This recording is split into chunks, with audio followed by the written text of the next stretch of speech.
Thank you. My name is Andrew Watt. I'm the Senior Development Officer with the City of Edinburgh Council. In what we heard earlier on this afternoon and at other times in the conference, there have been all sorts of references to changing the whole process of learning and teaching. And something that's been rumbling away at the back of my mind for a wee while now is what exactly are we aiming at? It's all very well looking at techniques and trying to improve all sorts of things that happen within the whole process of learning and teaching. But at the end of it all, what does it mean, thinking in terms just of the school setting, for someone to leave school being educated? What does it mean to be educated in the 21st century? And the sort of a corollary to that is, if there is an agreed definition, because as was hinted, there's been all sorts of people claiming to say this is 21st century education. And if there is an agreed definition, how do we convince society in general that that's the case? Because as we've just heard, people think that what they went through when they were 5, 10, 12 years old, that's education. So we'll go to Laurie first with that, because I figure Scotland's had 2 millennia of prototyping. It ought to have an answer by now. How many hours have you got, Andrew? I suppose we're talking about improving the process of learning and teaching. I suppose for me it's quite simple. What you're trying to do is improve learning.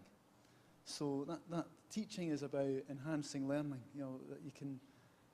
So you want to get the right kind of learning taking place. So what is 21st century? What does a kind of rounded 21st century educated person look like? We've talked in the past in Scotland about what does an educated Scot look like, and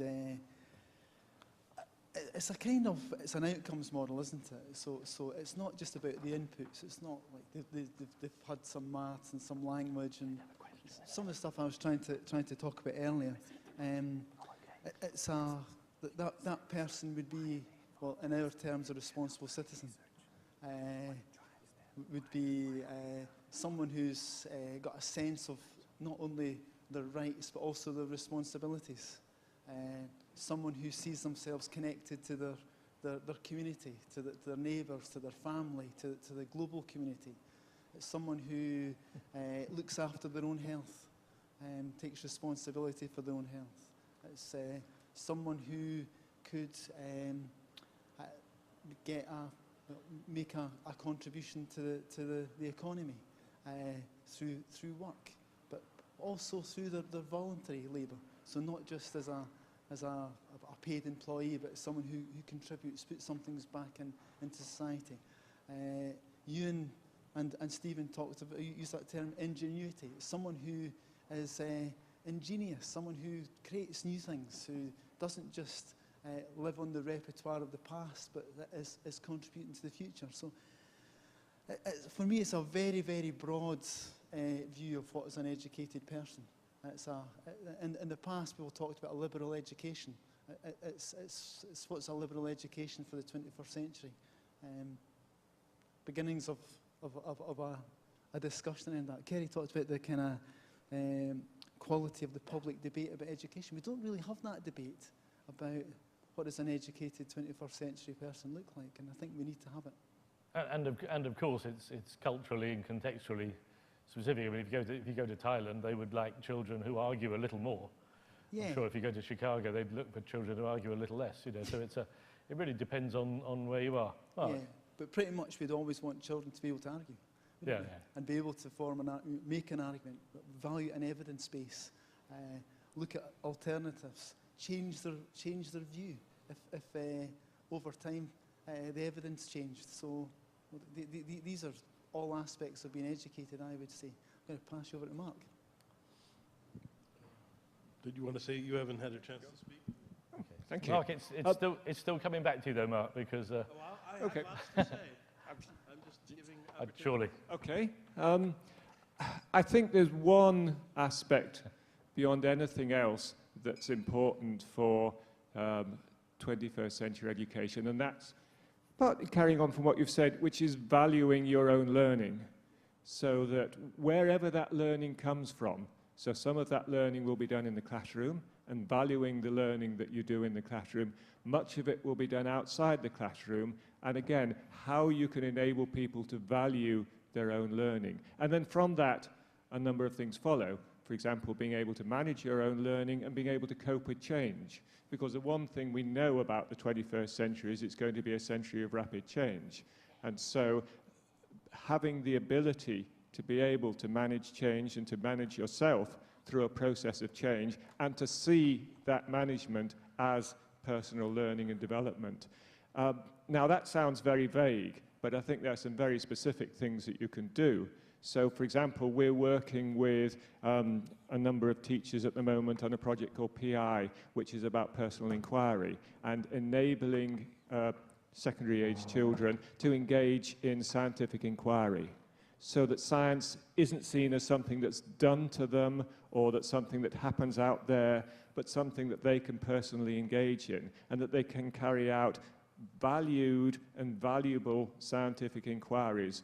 For example, trying to understand their eating patterns and what's the value of their, whether it's possible to change their eating patterns, what's the value of different eating patterns, how it relates to what science dietitians know about diet and eating patterns. But you start from valuing yourself, your own data, yourself as a learner, and then build on from that. I think if that can be done, and there are ways in which technology can really help that, to allow people to carry out inquiry-based learning and peer learning inside and outside the classroom. Technology has a real role for that. Then I think that's going to be more than anything else equipping people for the 21st century. And Mark, does that chime with you over the Atlantic? Yes, I think there are, to answer that question, you have to make a number of distinctions which we often don't make. One is the time period we're talking about, because if we're talking about educating people for just when they leave school, we sort of know what to do. If we're talking about 10 or 20 years, we have some idea. In 30 years, technology is going to be 1 billion times more powerful, probably sentient, and if I had to pick one thing to teach kids now, it would be programming, teach them to control machines and to communicate with the world. The second thing we don't make a distinction about, because it's not politically correct at all, is whether somebody is in the roughly top 10% or whether they're in the remaining 90%, because those people are not going to be headed for the same directions and they're not going to be educated the same way. And I think that we pretty much have a good idea. We get better with the top 10%. They're often very well motivated. They do okay. We know what to do. They go into certain professions, etc. For the other 90%, we haven't a clue. I really don't think that we know what these people need. My sense for those people is that they need to learn to find and follow their own passion, and that is really what we need to help people do. And then there's a set of things that can help them, like knowing the right thing to do, judgment, ethics, knowing how to get it done, planning, and things like that, doing it with others, doing it creatively, and continually improving. But we really need to figure out what the bulk of our population, if we're going to teach everybody, unlike what they do in China where they only teach 10%, if we're going to teach everybody, we really need to think carefully about what that other bulk of our people need to know in the long term, in another 30 years. It's such a good question because we've, without good metrics of learning success, it's really hard to define what it is that we ought to be doing. Kerry, a quick one because just a quick one. The QCA has 3 objectives for the curriculum. Discuss. How many people in this room can name all of them? Okay, that's just one thing, but they kind of cover most of the debate here. The second thing is we can all write more lists about what 21st century education ought to be. There are broad areas of agreement. The challenge is how do we actually do anything about it? Again, you can look at the personal learning and thinking skills that are coming out of QCA. Those are an umbrella that can be used as an excuse to do basically whatever you want in terms of redeveloping education to fit 21st century goals. So I don't think what we should be doing is trying to get the most up-to-date definition of what the 21st century educational goals should be. There is pretty general consensus on that. The question is how do we move to the next step, which is how do we reconfigure educational practice to meet those goals? And people, of course, have a lot more choice than they think. I'm thinking of Genogly College up there in Nottingham, where they've adopted the Queensland curriculum because it just looked like a better match with what their local objectives were. We're coming to the next question, which is right over here. And this is for sure for Carol, so I hope it's something about learner voice. I don't know anybody knows more about it than her, but and for somebody else, and I'll decide if that is when I've heard the question.